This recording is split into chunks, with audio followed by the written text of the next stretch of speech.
ഇന്ന് എൻ്റെ വീഡിയോയിൽ ഞാൻ പറയാൻ പോകുന്നത് സ്ട്രേ ഡോഗ്സിൻ്റെ ഇഷ്യൂസിനെ പറ്റിയിട്ടാണ്. ഈ വീഡിയോയിൽ ഒരിക്കലും ഞാൻ ഒരു അഗ്രസീവ് ആയിട്ടുള്ള ഡോഗിനെ സപ്പോർട്ട് ചെയ്തല്ല സംസാരിക്കുന്നത്, മറിച്ച് ഈ അഗ്രസീവ് ആയിട്ടുള്ള സ്ട്രേ ഡോഗ്സ് കാരണം പ്രശ്നം അനുഭവിക്കാൻ വേണ്ടി പോകുന്ന കുറച്ച് പാവം പിടിച്ച തിരുനാളുകളെ കുറിച്ചാണ്. എല്ലാത്തിനും ജനറലൈസ് ചെയ്ത് കാണുന്ന ഒരു സ്വഭാവം നമ്മുടെ സൊസൈറ്റിക്കുണ്ട്. അതായത് ഇപ്പം ഒരു എക്സാമ്പിൾ പറയുകയാണെങ്കിൽ ഷാരോൺ എന്ന് പറയുന്ന ഒരു പയ്യൻ മരിച്ചായിരുന്നല്ലോ കുറേ നാൾക്ക് മുന്നേ. ആ ഷാരോണിൻ്റെ കൊന്ത ഗ്രീഷ്മ എന്ന് പറയുന്ന ഒരു ലേഡിയാണ്. എന്നാൽ പിന്നെ ഈ സമൂഹത്തിലെ എല്ലാ ലേഡീസിനെയും നമുക്ക് ക്രിമിനൽസിന് മുദ്ര കുത്താൻ പറ്റില്ലല്ലോ.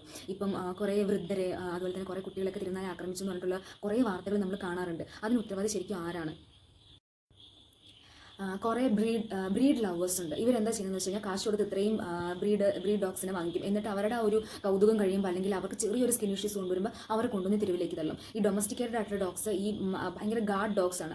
അവർക്ക് എല്ലാവരും ആക്രമിക്കാനുള്ള ടെൻഡൻസി ഭയങ്കര കൂടുതലായിരിക്കും. അതുപോലെ തന്നെ പ്രോപ്പർ വേസ്റ്റ് മാനേജ്മെൻറ്റ് നമുക്കില്ല. അപ്പം ഈ വേസ്റ്റ് തിന്നാനായിട്ടും കുറേ സ്ട്രേ ഡോഗ്സ് വരും. അതുപോലെ തന്നെ മൂന്നാമത്തെ കാര്യം എന്ന് പറയുന്നത് ABC. ഈ ABC കൊണ്ടുവന്നിട്ട് നമ്മളത് ഇതുവരേക്ക് എത്ര ABCകൾ കറക്റ്റായിട്ട് പ്രാവർത്തികമാക്കിയിട്ടുണ്ട്. ചെയ്ത ABCയിൽ കുറേ ഡോഗ്സ് ഇങ്ങനെ ജനൈറ്റൽ ഏരിയയിൽ ഇൻഫെക്ഷൻ വന്ന് മരിച്ചു. അതുപോലെ തന്നെ കുറേ നാളുകൾക്ക് മുന്നേ പഞ്ചായത്ത് തോറും ഷെൽട്ടർ വരുമെന്ന് പറഞ്ഞായിരുന്നു. പഞ്ചായത്ത് തോറും എവിടെ ഷെൽട്ടർ, എവിടെ ഫീഡിംഗ് സ്പോട്ട്, ഇങ്ങനത്തെയുള്ള കാര്യങ്ങളൊന്നും കൊണ്ടുവന്നിട്ടില്ല. അതുപോലെ തന്നെ ABCയും കറക്റ്റായിട്ട് പ്രാവർത്തികമാക്കിയിട്ടില്ല. ഈ കാര്യങ്ങൾ അതായത് ഈ ലോക്കൽ ബോഡീസും ഗവൺമെൻറ്റും അതുപോലെ തന്നെ ഗവൺമെൻറ് വെറ്റിനറി ഹോസ്പിറ്റൽസും എല്ലാം സംയുക്തമായി കൊണ്ടുപോയി കഴിഞ്ഞ് കഴിഞ്ഞാൽ ഈ സ്ട്രേ ഡോഗ്സിൻ്റെ ഇഷ്യൂസിന് കുറേ അധികം നമുക്ക് ഇതുണ്ടാക്കാൻ പറ്റും. പക്ഷേ ഈ ഗവൺമെൻറ് ചെയ്യേണ്ട കുറേ കാര്യങ്ങൾ ഇപ്പോഴും ചെയ്ത്, അതായത് ഇപ്പോഴും റേബിഡ് ഡോഗ്സിൻ്റെ എണ്ണം കുറയ്ക്കാനും സ്ട്രേ ഡോഗ്സിൻ്റെ പോപ്പുലേഷൻ കുറയ്ക്കാനും ഹെൽപ്പ് ചെയ്യുന്നത് സ്വന്തം കയ്യിൽ നിന്ന് പൈസ എടുത്തും അതുപോലെ തന്നെ കുറേ മൃഗസ്നേഹികളുടെ നിന്ന് ഫണ്ടും കിട്ടിക്കൊണ്ടും ഒരു സർവീസ് ചെയ്യുന്ന അനിമൽ റെസ്ക്യൂവേഴ്സാണ്.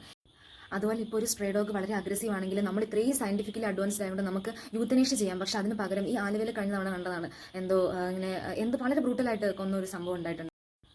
ഇപ്പോൾ ഈ അനിമൽ വെൽഫെയർ ഡിപ്പാർട്ട്മെൻറ്റ് കേരളത്തിലെയും ഇന്ത്യയിലും ഇവർക്ക് കറക്റ്റായിട്ട് ഇവരുടെ ഡ്യൂട്ടി ചെയ്തിരുന്നെങ്കിൽ ഇന്ന് നമുക്ക് ഇത്രയും പ്രശ്നങ്ങൾ ഉണ്ടാവുമായിരുന്നു. അതുപോലെ ഇപ്പോൾ എല്ലാ ഡോഗ്സിനെയും അങ്ങ് കൊന്നു കളയുക അന്നുള്ള ഒരു കാര്യം കുറച്ച് ആൾക്കാർ പറയുന്നത്. പിന്നെ കൊറോണ വന്ന സമയത്ത് നമ്മൾ എല്ലാ മനുഷ്യരെയും കൊന്നു കളയാൻ പറഞ്ഞായിരുന്നു. എബോള വന്ന സമയത്ത് നമ്മൾ എല്ലാ മനുഷ്യരെയും കൊന്നു കളയാൻ പറഞ്ഞായിരുന്നു. നമ്മൾ മറിച്ച് അവരെ ഐസൊലേറ്റ് ചെയ്തിട്ട് അങ്ങനെയുള്ള കാര്യങ്ങളല്ലേ ചെയ്തത്. അതുപോലെ തന്നെയാണല്ലോ ഇപ്പം, അതുപോലെ തന്നെയാണ് ബാക്കി എന്തിൻ്റെയും കാര്യം വന്നത്. കാരണം ഈ എർത്ത് എന്ന് പറയുന്നത് നമ്മൾ ഹ്യൂമൻ ബീങ്സിന് വേണ്ടി മാത്രമുള്ളതല്ല, എല്ലാ ലിവിങ് ക്രിയേച്ചേഴ്സിൻ്റെയും ഒരു ഹോമാണ്.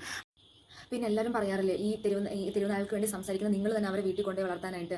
ഏതോ ഒരു സ്ഥലത്ത് ഇങ്ങനെ കുറേ തിരുനായ്ക്കളെ വീട്ടിൽ സംരക്ഷിച്ചുകൊണ്ടിരുന്നായിരുന്നു ഒരാൾ.